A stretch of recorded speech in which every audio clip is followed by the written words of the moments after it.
പ്രധാനമന്ത്രി ഒരു കാര്യം പറഞ്ഞു. കോവിഡിന് സമാനമായൊരു പ്രതിസന്ധി വരുന്നുണ്ട്, രാജ്യം തയ്യാറാകണമെന്ന്. അത് കേട്ടതു മുതൽ നമ്മുടെ എല്ലാ മനസ്സിലൊരൊറ്റ ചോദ്യമേ ഉള്ളൂ: നമ്മൾ വീണ്ടും ഒരു ലോക്ക്ഡൗണിലേക്ക് പോവുകയാണോ? ഈ വാർത്തകളിലൊക്കെ എന്തെങ്കിലും സത്യമുണ്ടോ? ശരി, നമുക്കിതിന്റെ യഥാർത്ഥ കാരണമെന്താണെന്ന് ഒന്ന് വിശദമായി നോക്കാം. ഇപ്പൊ എവിടെ നോക്കിയാലും വാട്സപ്പ് ഗ്രൂപ്പുകളിലും സോഷ്യൽ മീഡിയയിലുമൊക്കെ ഈ ഒരു ചോദ്യം ഒരു കാട്ടുതീ പോലെ പടരുകയാണ്. ലോക്ക്ഡൗൺ ഇൻ ഇന്ത്യ 2026 എന്നത് ഗൂഗിളിൽ പോലും ഒരു ട്രെൻഡിംഗ് സെർച്ചായി മാറിയിരിക്കുകയാണ്. അപ്പോൾ ആളുകൾ ശരിക്കും പേടിച്ചിട്ടുണ്ടെന്ന് വ്യക്തം. എന്താണ് ഈ പേടിക്ക് പിന്നിൽ? അപ്പോൾ ഈ പേടിയൊക്കെ എവിടുന്ന് തുടങ്ങി?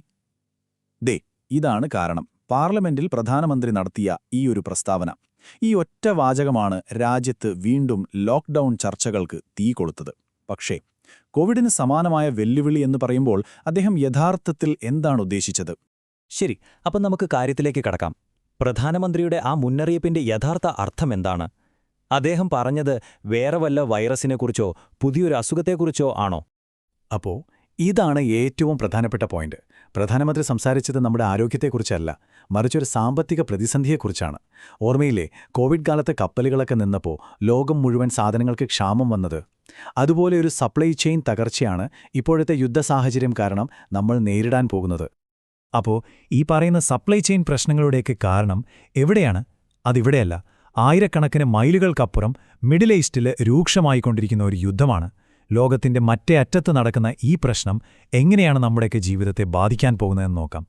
സമാധാനത്തിന് ശ്രമമൊക്കെ നടക്കുന്നുണ്ട്, പക്ഷേ അമേരിക്കയും ഇറാനും ഒരു ഇഞ്ച് പോലും പിന്നോട്ടില്ല. അമേരിക്ക ഒരു 15 ഡിമാൻഡ് വെക്കും, അപ്പോൾ ഇറാൻ തിരിച്ചൊരു 5 നിബന്ധന വെക്കും. ഇത് തമ്മിൽ ഒരു കാലത്തും ചേരില്ല. രണ്ടു കൂട്ടരും അവരവരുടെ നിലപാടിലിങ്ങനെ പാറ പോലെ ഉറച്ചു നിൽക്കുകയാണ്. അതുകൊണ്ട് ഈ പ്രശ്നം ഇന്നും നാളെയും തീരുമെന്ന് നമുക്കൊരു പ്രതീക്ഷയും വേണ്ട. ഇനി ഈ ലോകപ്രശ്നം ഇന്ത്യയെ എങ്ങനെയാണ് നേരിട്ട് ബാധിക്കുന്നത് എന്ന് നോക്കാം.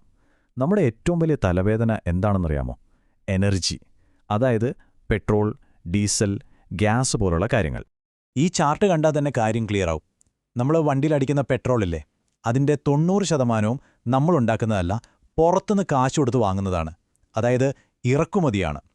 ഒരു ദിവസം ഏകദേശം 90 കോടി ലിറ്റർ പെട്രോളാണ് നമുക്ക് വേണ്ടത്. അപ്പോൾ ഒന്നാലോചിച്ച് നോക്കൂ, ഈ ഇറക്കുമതി നിന്നാൽ എന്താവും അവസ്ഥ? പക്ഷെ ചെറിയൊരു ആശ്വാസമുണ്ട്. ഒരു എമർജൻസി വന്നാൽ ഉപയോഗിക്കാൻ വേണ്ടി നമ്മൾ കുറച്ച് പെട്രോൾ സ്റ്റോക്ക് ചെയ്തിട്ടുണ്ട്. അതായത് ഇറക്കുമതി മുഴുവനായിട്ടങ്ങ് നിന്നാലും നമ്മുടെ കയ്യിലുള്ള ഈ സ്റ്റോക്ക് വെച്ച് ഒരു 70-75 ദിവസം വരെ രാജ്യം ഓടും. പക്ഷെ അതൊരു താൽക്കാലിക രക്ഷ മാത്രമാണ്. ശരി, വണ്ടിയുടെ കാര്യം അവിടെ നിൽക്കട്ടെ. നമുക്ക് നേരെ നമ്മുടെ എല്ലാം അടുക്കളയിലേക്ക് വരാം. ഇവിടെയും കഥയൊന്നും വലിയ വ്യത്യാസമില്ല. നമ്മുടെ വീടുകളിൽ ഉപയോഗിക്കുന്ന LPG, അതായത് പാചകവാതകം, അതിൻ്റെ 60% പുറത്തുനിന്ന് വരുന്നതാണ്. പക്ഷേ എവിടെയാണ് കാര്യങ്ങൾ കുറച്ചുകൂടി സീരിയസ് ആകുന്നത്? പെട്രോളിൻ്റെ കാര്യം പറഞ്ഞ പോലെയല്ല, LPGയുടെ നമ്മുടെ കയ്യിലുള്ള സ്റ്റോക്ക് വളരെ കുറവാണ്. ഇറക്കുമതി അങ്ങ് നിന്നാൽ കൂടിപ്പോയാലൊരു 20-30 ദിവസം, അത്രയേ നമുക്ക് പിടിച്ചു നിൽക്കാൻ പറ്റൂ. ഇത് നേരെ വന്ന് ബാധിക്കുന്നത് നമ്മുടെ ഓരോരുത്തരുടെയും വീടുകളെയാണ്. അപ്പോൾ ഈ പറയുന്ന എണ്ണ പ്രശ്നങ്ങളുടെയെല്ലാം, ഈ പ്രതിസന്ധിയുടെയെല്ലാം സെൻട്രൽ പോയിന്റ് എവിടെയാണ്? അത് ഭൂമിശാസ്ത്രപരമായി വളരെ പ്രധാനപ്പെട്ട ഒരു ഇടമാണ്. അതാണ് ഹോർമുസ് കടലിടുക്ക്. ഹോർമുസ് കടലിടുക്കിന് ലോകത്തിന്റെ എണ്ണ പൈപ്പ്ലൈൻ എന്ന് തന്നെ പറയാം. മിഡിൽ ഈസ്റ്റിലെ വലിയ എണ്ണപ്പാടങ്ങളിൽ നിന്നുള്ള എണ്ണയും കൊണ്ട് ലോകത്തിന്റെ പല ഭാഗത്തേക്കും പോകുന്ന കപ്പലുകൾക്ക് കടന്നു പോകാനുള്ള ഒരു പ്രധാന ഗേറ്റാണിത്. ഈ കണക്കുകളൊന്ന് നോക്കൂ. ലോകത്ത് കച്ചവടം ചെയ്യുന്ന മൊത്തം എണ്ണയുടെ 5-1 ഈ ചെറിയ വഴിയിലൂടെയാണ് പോകുന്നത്. ആൻഡ് ഈ വഴിയുടെ ഫുൾ കൺട്രോൾ ഇറാന്റെ കയ്യിലാണ്. അവർക്ക് വിചാരിച്ചാൽ ഒരു നിമിഷം കൊണ്ട് ഈ വഴി അടയ്ക്കാം. അതായത് ലോക സാമ്പത്തിക വ്യവസ്ഥയുടെ ഫ്യൂസ് ഊരാൻ പറ്റുന്നൊരു സ്വിച്ചാണ് ഇറാന്റെ കയ്യിലിരിക്കുന്നത്. അപ്പോൾ നമ്മൾ തുടങ്ങിയ അതേ ചോദ്യത്തിലേക്ക് തിരിച്ചുവരാം. ഈ കണ്ട പ്രശ്നങ്ങളൊക്കെ വെച്ച് നോക്കുമ്പോൾ നമ്മൾ ശരിക്കും ഒരു ലോക്ക്ഡൗണിലേക്കാണോ പോകുന്നത്? ഇല്ല, കോവിഡ് കാലത്ത് കണ്ട പോലൊരു സമ്പൂർണ്ണ ലോക്ക്ഡൗണിന് ഒരു സാധ്യതയുമില്ല. പക്ഷേ യഥാർത്ഥ വെല്ലുവിളി വരാൻ പോകുന്നത് നമ്മുടെ പോക്കറ്റിനാണ്. ഇന്ധന ഇറക്കുമതി നിന്നാൽ എന്ത് സംഭവിക്കും? പെട്രോൾ, ഡീസൽ, പാചകവാതകം എല്ലാത്തിൻ്റെയും വില റോക്കറ്റ് പോലെ മുകളിലേക്ക് പോകും. അത് പിന്നെ പച്ചക്കറി മുതൽ നമ്മൾ വാങ്ങുന്ന എല്ലാ സാധനങ്ങളുടെയും വില കൂട്ടും. പ്രശ്നം എണ്ണയിൽ മാത്രം നിൽക്കുന്നില്ല എന്നതാണ് ഏറ്റവും പേടിപ്പെടുത്തുന്ന കാര്യം. കടലിനടിയിലൂടെ ലോകത്തെ കണക്ട് ചെയ്യുന്ന ഇന്റർനെറ്റ് കേബിളുകളുണ്ടല്ലോ, അത് മുറിക്കുമെന്നാണ് ഇറാന്റെ പുതിയ ഭീഷണി.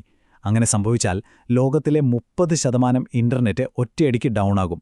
നമ്മുടെ ഗൂഗിൾ പേ, ഫോൺ പേ, ഓൺലൈൻ ബാങ്കിംഗ് എല്ലാം ഒറ്റ നിമിഷം കൊണ്ട് നിശ്ചലമാകും. ഒന്ന് ആലോചിച്ച് നോക്കൂ.